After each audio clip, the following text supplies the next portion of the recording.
વાલા વિદ્યાર્થી મિત્રો, ધોરણ 12 વિષય અર્થશાસ્ત્ર. આજે આપણે ગરીબીના કારણો વિશેની ચર્ચા કરીશું. તો વાલા વિદ્યાર્થી મિત્રો, ગરીબીના મુખ્યત્વે કારણો નીચે મુજબ આપેલા છે. જરા ચેક કરી લઈશું. સૌપ્રથમ એક ઐતિહાસિક કારણો, ગ્રામીણ ગરીબીના કારણો, આર્થિક કારણો, સામાજિક કારણો અને અન્ય કારણો. તો વાલા વિદ્યાર્થી મિત્રો, શરૂઆત કરીએ સમજ કેવી રીતે. કોઈ પણ સમસ્યાના શ્રેષ્ઠ ઉકેલ માટે તે સમસ્યાના કારણો જાણવા જરૂરી છે અને તે દૂર કરવા માટે ઉપાયો કરવા જોઈએ. તો ગરીબી સમસ્યાનો ઉકેલ લાવવા ગરીબી માટેના કારણો સમજવા જરૂરી છે. ભારતમાં ગરીબી માટેના મુખ્ય કારણો નીચે મુજબ છે. એક ઐતિહાસિક કારણો. વિદ્યાર્થી મિત્રો, પોઈન્ટ નંબર 1, ઐતિહાસિક કારણો. તો ઇતિહાસકારો જણાવે છે કે 17મી સદીમાં ભારત પ્રમાણમાં વધુ શહેરીકૃત અને વ્યવસાયિક રાષ્ટ્ર હતું. વેપારમાં ભારત સુતરાઉ કાપડ, મરી મસાલા, ક્ષણ વગેરેની નિકાસ કરતો હતો. સાથે સાથે ભારતમાં અંગ્રેજો ફ્રેન્ચ, ડચ જેવી પ્રજાના આગમન બાદ તેમની સંસ્થાનવાદી શોષણની નીતિને કારણે ભારતમાં ખેતી અને ઉદ્યોગોની પરિસ્થિતિ કથળતી ગઈ. વાલા વિદ્યાર્થી મિત્રો, 17મી સદીની અંદર ભારત એક સમૃદ્ધ રાષ્ટ્ર હતું. વિશ્વની અંદર ભારતની નામના હતી. ભારત જુદી જુદી ચીજ વસ્તુઓની નિકાસ કરતો હતો. તો તે સમયે ભારતની અંદર અંગ્રેજોએ આપણા દેશની અંદર આગમન કર્યું. તો વાલા વિદ્યાર્થી મિત્રો, અંગ્રેજોના શાસનકાળ દરમિયાન વિવિધ કારણોસર ભારતમાં ખેતી ક્ષેત્રે જે સ્થિતિ હતી એ નાજુક થવા મળી. એક તરફ ભારતમાં ખેતી વરસાદ પર આધારિત હતી. તેઓ બ્રિટિશ શાસને સિંચાઈ માટે મૂડીરોકાણનો ખાસ રસ દાખવ્યો નહીં. બીજી તરફ ભારત દેશની અંદર વારંવાર પડતા દુષ્કાળો, જમીનદારી પ્રથા, વધતા જમીન મહેસૂલ કાયદા, સાત પ્રથા વગેરેને કારણે ખેડૂતો આર્થિક રીતે પાયમાલ થતા ગયા. જમીનદારો, શાહુકારો અને મોટા વેપારીઓ દ્વારા અપાતા ધિરાણ અને વ્યાજના બોજા હેઠળ ભારતની પ્રજા દબાઈ ગઈ. ખેડૂતો જમીન વિહોણા બનતા ગયા. ખેડૂત અને ખેતી બેહાલ બન્યા. પરિણામે ગરીબીમાં વધારો થતો જોવા મળ્યો. પહેલા વિદ્યાર્થી મિત્રો, એ સમયે ઉદ્યોગ અને વ્યાપારની બજાર બાબતમાં અંગ્રેજો દ્વારા ભારતની એક પ્રકારની વેપાર નીતિ, કર નીતિ તેમજ ઔદ્યોગિક નીતિ અમલમાં મૂકવામાં આવી. અંગ્રેજોને ભારતમાં વેપારથી ફાયદો થયો. ભારતીય નિકાસો માટે યુરોપના બજારમાં વિવિધ પ્રકારના પ્રતિબંધો મૂકવામાં આવ્યા. જ્યારે ઇંગ્લેન્ડમાં ઉત્પાદિત વસ્તુઓના ભારતમાં વેચાણ માટે વિશેષ પ્રકારની કર રાહતો અને છૂટછાટો આપવામાં આવી. તેમજ આ પેદાશોને દેશને ખૂણે ખૂણે પહોંચાડવા રેલવેનો ઉપયોગ કરવામાં આવ્યો. આ પ્રકારની નીતિથી અંગ્રેજોને ભારતમાં ઉત્પાદન અને વેચાણથી અધિશેષ પ્રાપ્ત થયો, જેનું તેઓ દ્વારા ઇંગ્લેન્ડમાં મૂડીરોકાણ કરી ઔદ્યોગિકરણને વેગ મળ્યો અને તેના ઉત્પાદિત માલના વેચાણ માટે ભારતીય બજારનો ઉપયોગ થયો. આ વ્યવસ્થામાં ભારતીય ઉદ્યોગો અને વેપારની હરીફાઈ શક્તિ, ઉત્પાદિત શક્તિ ઘટવા માંડી. ભારતના નાના અને ગૃહ ઉદ્યોગો પાયમાલ થવા લાગ્યા. પરિણામે ભારતમાં બેકારી અને ગરીબી વધવા લાગી. કહેવાનો ભાવ, વાલા વિદ્યાર્થી મિત્રો, ઐતિહાસિક કારણોની અંદર અંગ્રેજો ભારત દેશની અંદર આવ્યા, ખેતી આપણી પડી ભાગી. એમનો પોતાનું વિકાસ થાય તે માટે પ્રયત્ન કર્યા. એમને પોતાની નીતિ અમલમાં મૂકી. એના બદલામાં આપણા જે ઉદ્યોગો હતા એ પડી ભાગ્યા. ઇંગ્લેન્ડમાં ઔદ્યોગિક ક્રાંતિ થઈ.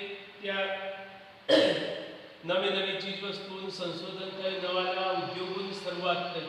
તો ઇંગ્લેન્ડમાં ઔદ્યોગિક ક્રાંતિને લીધે સામેના પક્ષે ભારતના ઉદ્યોગોની અવનતિ થઈ. પરિણામે ગરીબીમાં વધારો થતો જોવા મળ્યો. વાલા વિદ્યાર્થી મિત્રો, સામેના પક્ષે 2 નંબર, ગ્રામીણ ગરીબીના કારણો. વાલા વિદ્યાર્થી મિત્રો, અહીંયા એક તો કુદરતી પરિબળો. સૌપ્રથમ ભારત શરૂઆતથી ખેતી પ્રધાન દેશ રહ્યો અને આજે પણ વસ્તીનો મોટો હિસ્સો ગામડાઓ ખેતી પર નિર્ભર છે. ભારતમાં ખેતી ક્ષેત્રે ઉત્પાદનનો આધાર મુખ્યત્વે કુદરતી પરિબળો, વરસાદ, હવામાન વગેરે બાબતો પર જોડાયેલો છે. વારંવાર પડતા દુષ્કાળ, વરસાદની અનિશ્ચિતતા, પૂર વગેરેને કારણે ખેતી ક્ષેત્રે ઉત્પાદન તથા આવકો ઓછી અને અનિશ્ચિતતા રહે છે. પરિણામે ગરીબી વધુ જોવા મળી. ગ્રામીણ ગરીબીના કારણો બીજો નંબર વાળા વિદ્યાર્થી મિત્રો, વસ્તી વિષયક પરિબળો. તો ભારતમાં આઝાદી પછી આયોજન કાળ દરમિયાન આર્થિક વિકાસ સાથે ઝડપથી સુધરતી આરોગ્ય સેવાઓને કારણે એક તરફ મૃત્યુદરમાં ઘટાડો થયો, સામેના પક્ષે વસ્તીમાં થતો વધારો જોવા મળ્યો. પરિણામે જન્મદરમાં ખાસ ઘટાડો થયો નહીં. વસ્તી વધારો દર ઊંચો રહ્યો. ઝડપથી વધતી વસ્તીને કારણે માથાદીઠ આવકમાં ખાસ વધારો થયો નહીં. નીચી માથાદીઠ આવક થઈ, કુટુંબનું મોટું કદ થયું, કુટુંબની ગુણવત્તા નીચે ગઈ. વધતી વસ્તીને કારણે શ્રમના પુરવઠામાં વધારો થયો, પરંતુ રોજગારની તકોમાં વધારો થયો નહીં. પરિણામે ભારત દેશની અંદર ગરીબી જોવા મળી. 3 નંબર આર્થિક કારણો. પહેલા વિદ્યાર્થી મિત્રો, શ્રમિક દીઠ નીચી ખેત ઉત્પાદકતા. તો ભારતમાં ગ્રામ્ય ક્ષેત્રે ગરીબી વધુ હોવા માટેનું એક મહત્વનું કારણ કૃષિ ક્ષેત્રે શ્રમિકની નીચી ખેત ઉત્પાદકતા છે. પહેલા વિદ્યાર્થી મિત્રો, ખેતી પર નિર્ભર, વરસાદ અનિયમિત, જ્યારે ઉત્પાદન થવાની તૈયારી હોય ત્યારે કુદરતી પરિબળો એમાં ભાગ ભજવતા હોય છે. ખ્યાલ તો ખેતી જે ક્ષેત્રે જે ઉત્પાદકતા નીચી રહી, સાથે સાથે જે શ્રમિકો વધુ પડતા ખેતીની અંદર શ્રમિકો જોડાતા, કુટુંબનો ગ્રામીણ ક્ષેત્રની અંદર આવકના સ્ત્રોતોનું પ્રમાણ બહુ નબળું હતું, નીચું હતું. પરિણામે બધાનો મુખ્ય આધાર ખેતી હતી. ખેતી પર બધા આધારિત હતા. તેને પરિણામે ખેતીની ઉત્પાદકતા નીચી રહી. કૃષિ ક્ષેત્રે સિંચાઈની સગવડોનો અભાવ, અપૂરતી ટેકનોલોજી, શિક્ષણ અને તાલીમની ઉણપ, મૂડીરોકાણનો નીચો દર, વસ્તીનું વધુ પડતું ભારણ વગેરેને કારણે શ્રમિક દીઠ ખેત ઉત્પાદકતા નીચી રહી. પરિણામે ખેડૂતોની આવકો નીચી રહે તો ગરીબીનું પ્રમાણ વધુ જોવા મળ્યું.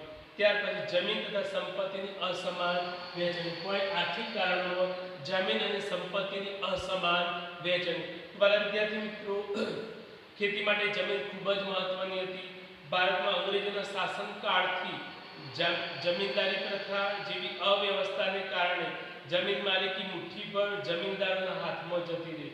આવક ખેતી માટે પ્રત્યક્ષ રીતે સંકળાયેલો ન હોવાથી ખેતી ક્ષેત્રનો વિકાસ ઓછો થયો, મૂડીરોકાણમાં રસ ન હતો.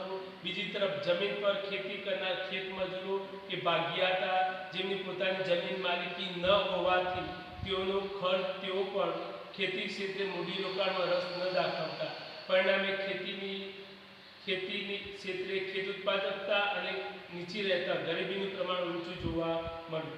3 નંબર નાના અને ગૃહ ઉદ્યોગોનો અલ્પ વિકાસ. તો મારા વિદ્યાર્થી મિત્રો, આર્થિક કારણો એ સમયે ખેતી પર જ નિર્ભર હતી. ભારતની ગ્રામીણ ક્ષેત્રોમાં અથવા શહેરી ક્ષેત્રોમાં નાના નાના જે ગૃહ ઉદ્યોગો હતા, ગૃહ ઉદ્યોગનો વિકાસ કેવો હતો, અલ્પ પ્રમાણમાં હતો.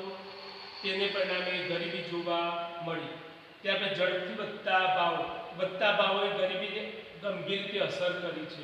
યુદ્ધ, દુષ્કાળ, નીચું રાષ્ટ્રીય ઉત્પાદન, ઝડપથી વધતી માંગ, ઉત્પાદન ખર્ચમાં થતો વધારો વગેરે કારણોસર ચીજવસ્તુઓ અને સેવાઓ તેમજ ખાદ્ય ચીજોના ભાવમાં ઝડપી વધારો થયો, જેને પરિણામે ઓછી આવકવાળા વર્ગની ખરીદ શક્તિમાં ઘટાડો થયો. જીવન ધોરણનું સ્તર નીચું આવે, ગરીબી વધવા મળી. બીજી તરફ વધતા ભાવોની સ્થિતિમાં ઉદ્યોગપતિઓ, વેપારીઓ અને મોટા ખેડૂતોને ફાયદો થયો. તેથી સમાજમાં આવકની અસમાનતા ફેલાઈ. 5 નંબર બેરોજગારીનું ઊંચું પ્રમાણ. મારા વિદ્યાર્થી મિત્રો, ભારતની મોટાભાગની વસ્તી ગ્રામીણ વિસ્તારોમાં રહેતી હતી. 70% વસ્તી ગ્રામીણ વિસ્તારોમાં રહેતી હતી અને તેમાંથી 70% વસ્તી ખેતી પર નિર્ભર હતી. પરંતુ મોટાભાગની ખેતી વરસાદ આધારિત હોવાથી એક વર્ષમાં 1 કે 2 જ પાક લેવાતા ખેતી ક્ષેત્રે મોટા પ્રમાણમાં મોસમી બેરોજગારી જોવા મળતી. ત્યાં ભાવ એવો થશે વાલા વિદ્યાર્થી મિત્રો કે મોસમ કે ઋતુ પ્રમાણે બેરોજગારી જોવા મળતી. વરસાદ થાય ત્યારે જ ખેતી થાય, વરસાદ ન હોય તે પાણીની સમસ્યા, તેને પરિણામે વર્ષનો અમુક સમય બેરોજગાર રહેવું પડતું, તેને પરિણામે ગરીબીનું પ્રમાણ વધુ જોવા મળ્યું. ત્યાર પછી ઝડપથી વધતી વસ્તી કુટુંબ પ્રથાને કારણે ખેતી પર વધુ પડતું ભારણ તથા પ્રચ્છન્ન બેરોજગારી વધવા મળી. ગામડાઓમાં ખેતી ક્ષેત્રે પૂરક ઉદ્યોગોનો ઓછો વિકાસ થયો, નિરક્ષરતા, શ્રમની ઓછી ગતિશીલતા વગેરેને કારણે બેરોજગારીનું પ્રમાણ ઘણું ઊંચું જોવા મળ્યું, જે ગરીબીને કારણ બને છે. સામાજિક કારણો મારા વિદ્યાર્થી મિત્રો, તો સામાજિક કારણો શિક્ષણનું નીચું સ્તર. તો વાલા વિદ્યાર્થી મિત્રો, ભારતમાં ગરીબી માટે શિક્ષણનું મહત્વનું કારણ શિક્ષણ, તાલીમ, કૌશલ્યની ઉણપ જોવા મળે છે. શિક્ષણના નીચા સ્તરને કારણે ખાસ કરીને ગ્રામીણ ક્ષેત્રમાં કૃષિ ક્ષેત્રે નવી ટેકનોલોજી, નવી ખેત પદ્ધતિઓ, સંસાધનો, ખેત ઉત્પાદનના વેચાણ માટે બજારનો લાભ પ્રાપ્ત થયા નથી. આના પરિણામે ખેતી ક્ષેત્રે એક તરફ હેક્ટર દીઠ ઉત્પાદકતા ઓછી રહે છે, તો બીજી તરફ શ્રમિક દીઠ ઉત્પાદકતા પણ નીચી રહે છે, જેને પરિણામે ખેડૂતોની નીચી આવકો પરિણમે છે. ઉપરાંત શિક્ષણના નીચા સ્તરને કારણે ગામડામાં વૈકલ્પિક રોજગારીની તકોનું પ્રમાણ ખૂબ જ ઓછું જોવા મળે છે. વેતન દરો નીચા રહે તો ગરીબીનું સ્તરનું પ્રમાણ કેવું જોવા મળે છે? ઊંચું જોવા મળે છે. ત્યારબાદ લૈંગિક અસમાનતા. તો ભારતમાં સ્ત્રી પુરુષની અસમાનતા શરૂઆતથી અસ્તિત્વમાં આવી છે. પહેલા વિદ્યાર્થી મિત્રો, સમાજમાં સ્ત્રીઓના સ્વાસ્થ્ય પ્રત્યે ઓછો રસ દાખવવામાં આવે છે. સ્ત્રીઓમાં કુપોષણ, ઓછું વજન, નબળાઈ, અશક્તિ, પ્રસૂતિ, માતા મૃત્યુદર ઊંચો તેમજ નવા જન્મ લેતા બાળકોના સ્વાસ્થ્યમાં ઘટાડો કરે છે. કામની વહેંચણી બાબતે સ્ત્રીઓમાં ઘરનું કામ કરે છે, તેની શિક્ષણનું સ્તર પણ નીચું રહે છે. આર્થિક ક્ષેત્રે કામકાજની તકો ઓછી ઉપલબ્ધ થાય છે. આ ઉપરાંત કામકાજના સ્તરે પુરુષ કરતાં સ્ત્રીઓના વેતન દરો સામાન્ય રીતે ઓછા જોવા મળે છે. અર્થતંત્રની કુલ જનસંખ્યામાં સ્ત્રીઓનું પણ પ્રમાણ લગભગ અડધાથી પણ ઓછું છે, જેમાં સ્વાસ્થ્યનું નીચું પ્રમાણ અને આર્થિક ક્ષેત્રે કામકાજની ઓછી તકોને કારણે કુટુંબોની આવકો નીચી રહે છે, તેથી ગરીબી વધુ પ્રમાણમાં જોવા મળે છે. અન્ય કારણો વાલા વિદ્યાર્થી મિત્રો, જેની અંદર યુદ્ધ.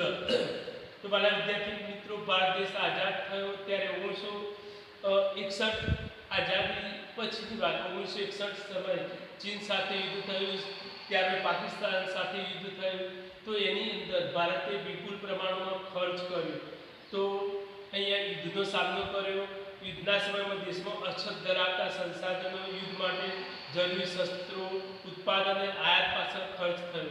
જીવન જરૂરી ચીજ વસ્તુના ઉત્પાદનમાં ઘટાડો થયો. યુદ્ધ દરમિયાન ભવિષ્યમાં સર્જાનાર ચીજ વસ્તુઓની અછતથી લોકો અનાજ, કપડાં, બળતણ જેવી ચીજ વસ્તુઓની સંગ્રહ કરવા માંડ્યું. પરિણામે ભાવોમાં ઝડપથી વધારો થયો. યુદ્ધને પરિણામે દેશ નિકાસની પ્રક્રિયામાં ઘણું પાછળ ધકેલાય. વારંવાર યુદ્ધનો સામનો કરવો પડે છે. પરિણામે વિકાસલક્ષી ખર્ચમાં કાપ મુકાયો. આર્થિક વિકાસ નીચો રહ્યો અને વધતા ભાવોની સમસ્યા ઊભી થઈ. પરિણામે ગરીબીમાં વધારો જોવા મળ્યો. સંરક્ષણ ખર્ચમાં વધારો. વારંવાર યુદ્ધને પરિણામે ભારત દેશને સંરક્ષણ ખર્ચની અંદર વધારો કરવા માંડ્યો અને સામે જે વિકાસના ખર્ચમાં ઘટાડો જોવા મળ્યો. ખામીયુક્ત નીતિઓ. તો ભારતમાં ઝડપી આર્થિક વિકાસ માટે આયોજન હેઠળ બીજી પંચવર્ષીય યોજનાથી પાયાના ભારે ઉદ્યોગોને મહત્વ આપવામાં આવ્યું. ઝડપી ઔદ્યોગિકરણ દ્વારા ઊંચા દરે આર્થિક વિકાસ હાંસલ કરી દેશની ગરીબી અને બેકારીની સમસ્યાનો ઉકેલ લાવવા માટે નીતિ અપનાવી. પરંતુ આ નીતિમાં દેશની મોટાભાગની વસ્તી જે કૃષિ ક્ષેત્ર પર નિર્ભર હતી, તેની અવગણના કરવામાં આવી. દેશમાં મોટા ભાગની વસ્તી રોજગારી અને આવક પૂરી પાડતા ખેતી ક્ષેત્રે નાના ગૃહોદ્યોગો, ઓછા વિકાસને કારણે લોકોની આવકો નીચી રહી. ઉપરાંત આયોજનકાળ દરમિયાન ગરીબી અને બેકારી નિવારણ માટે જે યોજનાઓ શરૂ કરવામાં આવી, તેમાં સંકલનનો અભાવ જોવા મળ્યો. પરિણામે ગરીબીમાં વધારો જોવા મળ્યો.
નંબર, ખેતી ક્ષેત્રે શ્રમિકોની ઉત્પાદકતા વધારવી. તમારા વિદ્યાર્થી મિત્રો, ગરીબી ઘટાડવા માટે સૌપ્રથમ ખેતી ક્ષેત્રે શ્રમિકોની ઉત્પાદકતા વધારવી જોઈએ. જુદી જુદી ટેકનોલોજી પૂરતા પ્રમાણમાં સસ્તા દરે કૃષિ નિપજો, સુધારેલા સંસ્થાકીય સેવાઓ, ઉત્પાદન માટે પૂરતા ભાવો, બજારો, કૃષિ સંશોધનની માહિતી ખેડૂત સુધી પહોંચાડવી જોઈએ. નાના પાયાના ઉદ્યોગોનો વિકાસ. તમારા વિદ્યાર્થી મિત્રો, ગરીબી ઘટાડવા માટે જે નાના પાયાના ઉદ્યોગો છે એવા ઉદ્યોગોનો વિકાસ કરવો જોઈએ, પ્રોત્સાહન આપવું જોઈએ, જેથી કરીને ગરીબી ઘટાડી શકાય. અસંગઠિત ક્ષેત્રનો વિકાસ. તો અસંગઠિત ક્ષેત્ર એટલે શું વાલા વિદ્યાર્થી મિત્રો? કે જે ખાનગી લોકો, ખાનગી સંસ્થાઓ, ખાનગી પેઢીઓ, ખાનગી એકમો, કારખાનાઓ એના ત્યાં જે લોકો નોકરી કરે છે, જેવા નોકરીનું કોઈ જોખમ રક્ષણ નહીં, પગારનું શોષણ થાય એને અસંગઠિત ક્ષેત્ર કહે છે. તો આવા ક્ષેત્રોનો જે વિકાસ થયેલો છે, આવા ક્ષેત્રોનો વિકાસ કરવો જોઈએ. બાંધકામ ઉદ્યોગ, ખેતમજૂરો વગેરેનો વિકાસ. આવા ઉદ્યોગોને પાણી વ્યવસ્થા, ધિરાણની સગવડોની ભલામણ કરવી જોઈએ.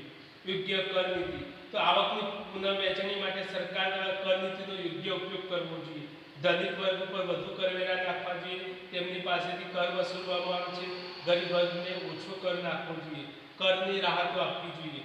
માનવ મૂડીરોકાણમાં વધારો. 5 નંબર, તો વિકસિત રાષ્ટ્રો કે જ્યાં માનવ ક્ષમતાનો વિકાસ માટે મોટા પાયે શિક્ષણ, આરોગ્ય અને મૂડીરોકાણમાં વધારો કરવો જોઈએ. ત્યાં બેરોજગારી પ્રમાણ ખૂબ જ વધુ છે. પરિણામે ગરીબી પણ ઓછી જોવા મળે છે. સમાજમાં શિક્ષણનું સ્તર ઊંચું લાવવું જોઈએ. કૌશલ્યલક્ષી વિકાસથી કામદાર ઉત્પાદકતા વધારવી જોઈએ. વ્યાજબી કિંમતે ચીજ વસ્તુઓ અને સેવાઓ પૂરી પાડવી જોઈએ. મારા વિદ્યાર્થી મિત્રો, ઉત્પાદન નીચું હોય, નીચી ઉત્પાદકતા હોય, ઉત્પાદન ખર્ચ નીચો હોય, દરેક દેશની અંદર દરેક લોકોને જે વ્યાજબી કિંમતે ચીજ વસ્તુઓ અને સેવાઓ પૂરી પાડવામાં આવે તો ગરીબી ઘટાડી શકાય. તે આપણે રોજગારલક્ષી કાર્યક્રમો, તો રોજગારનું સર્જન કરવું જોઈએ. ગરીબી નિવારવા એકબીજા સાથે સંબંધિત છે. ગરીબી નિવારણ માટે રોજગારલક્ષી કાર્યક્રમો નીચે મુજબ છે. પહેલા વિદ્યાર્થી મિત્રો, સંકલિત ગ્રામ વિકાસ કાર્યક્રમ અથવા સ્વર્ણ જયંતિ ગ્રામ રોજગાર યોજના. તો એ કાર્યક્રમો વાળા વિદ્યાર્થી મિત્રો નીચે મુજબ આપેલા છે, જે વિદ્યાર્થી મિત્રો પુસ્તકમાંથી વાંચન કરી દેશે.